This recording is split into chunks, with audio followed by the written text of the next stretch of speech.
Hey guys, welcome back to another video on the Simple Car Guy channel. In this quick video, I'm going to show you how to remove and install the Teflon seals on your BMW Injector. Now, I just wanted to make it really clear that this isn't the way BMW recommends doing this. You're supposed to be getting a special Teflon seal install tool. Those are about $100 to $200, depending if you get off-brand or slightly more, proper tools.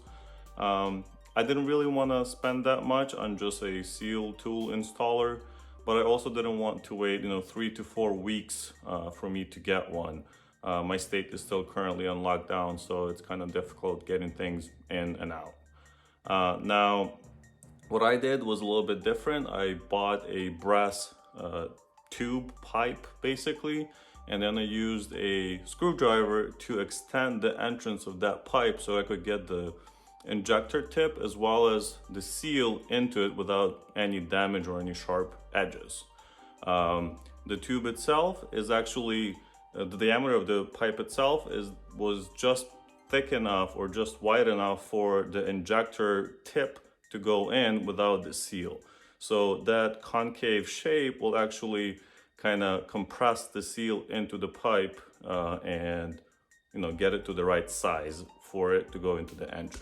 Of course, if you can't get the right tool, do it properly. Don't listen to me. I'm just some guy on YouTube. I'm not a BMW master mechanic or anything like that.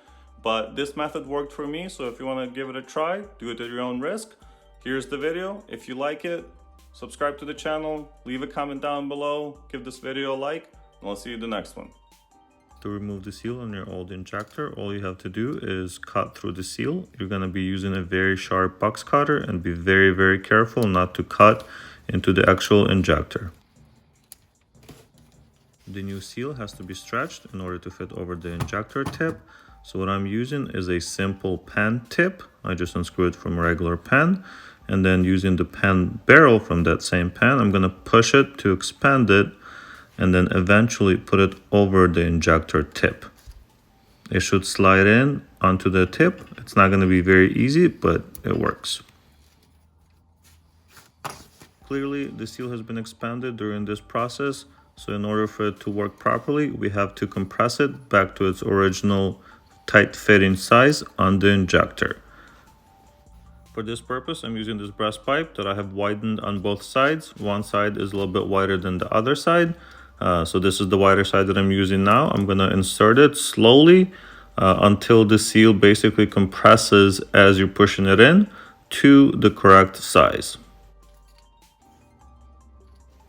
After playing with it for about 3 to 4 minutes until it goes in smoothly without being cut onto the injector or touching any other parts, it should slide in smoothly yet firmly.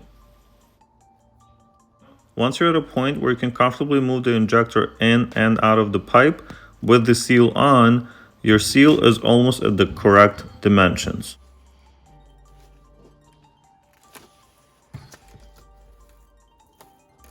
To finish the job, we're going to flip the tube and insert the injector.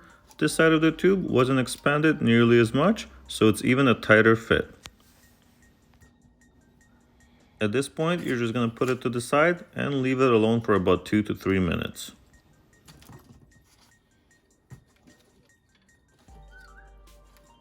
And look at that, without having to use any special tools, your seal is properly seated on the injector and ready to be inserted into the car.